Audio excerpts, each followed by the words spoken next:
খতম তারাবি পড়িয়ে টাকা নেওয়া জায়েজ আছে কিনা। বর্তমানে আমাদের বাংলাদেশে বিভিন্ন জায়গায় খতম তারাবি হয়, সূরা তারাবিও হয়, তবে খতম তারাবি পড়া বেশি উত্তম, কেননা সেখানে একটা কোরআন খতম হচ্ছে এবং আপনি দীর্ঘ সময় ধরে নামাজ পড়তে পারছেন, আল্লাহর সামনে আপনি দাঁড়াতে পারছেন। এজন্য যারা খতম তারাবি পড়ে তাদের জন্য বেশি সওয়াব হয়। তবে এই ক্ষেত্রে খতম তারাবি যারা পড়ান, যে সকল হাফেজ সাহেবরা পড়ান, তাদেরকে দেখা যাচ্ছে অনেক সময় এই তারাবি পড়ানোর বিনিময়ে অনেক সময় হাদিয়া দেওয়া হয়। এই খতম তারাবি পড়িয়ে টাকাটা নেওয়া জায়েজ আছে কিনা। সকল ওলামায়ে কেরাম এ বিষয়ে কুমত হয়েছেন যে খতম তারাবি পড়ি অর্থাৎ কোরআন খতম পড়ে এভাবে টাকা নেওয়া, এটা ইসলাম সাপোর্ট করে না, এটা ইসলামে জায়েজ নাই।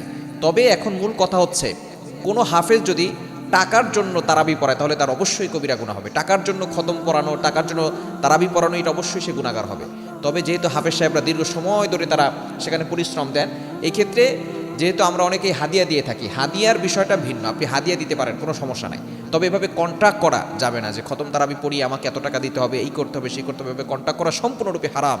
তবে অবশ্যই হাফেজদেরকে সম্মান করতে হবে, যেহেতু হাফেজ তারা হচ্ছে সানি ইমাম, তারা অনেক সময় দেখা যাচ্ছে ওয়াক্তের নামাজ পড়িয়ে থাকেন, তারা যে দীর্ঘ একটা মাস আপনাদেরকে সময় দিচ্ছেন, এজন্য অবশ্যই তাদেরকে হাদিয়া দিবেন। এটা শুধু আপনি রমজানে নয়, রমজানের বাহিরেও হাফেজ সাহেবদেরকে হাদিয়া দিবেন।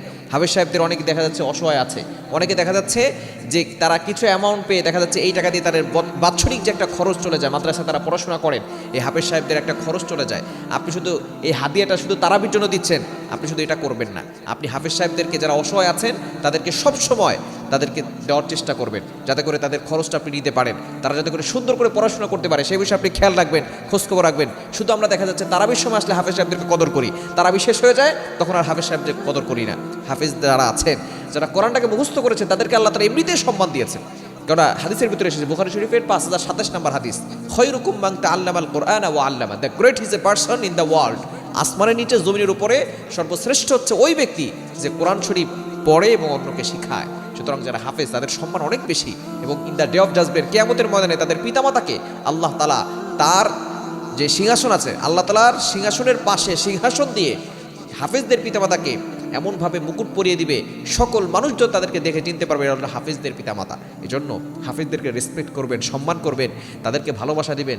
শুধু আমরা রমজান মাসে যারা তারাবি পড়ায় তাদেরকে আমরা হাদিয়া দিয়ে থাকি, এবং অন্যান্য যে হাফেজরা আছে এবং অন্যান্য যে মাস আছে তখন আমরা হাফেজদেরকে মূল্যায়ন করি না, এটা কখনো করবেন না। হাফেজদেরকে রমজানও মূল্যায়ন করবেন, রমজানের বাহিরেও মূল্যায়ন করবেন। তবে কেউ যদি তারাবি টাকার উদ্দেশ্যে পড়ায় তাহলে সে অবশ্যই গুনাহগার হবে, এবং এই খতম তারাবি শুধু পড়িয়ে টাকা নয়, এটা জায়েজও হবে না। হ্যাঁ, যদি কেউ হাদিয়া দেয় সেটা সে নিতে পারে।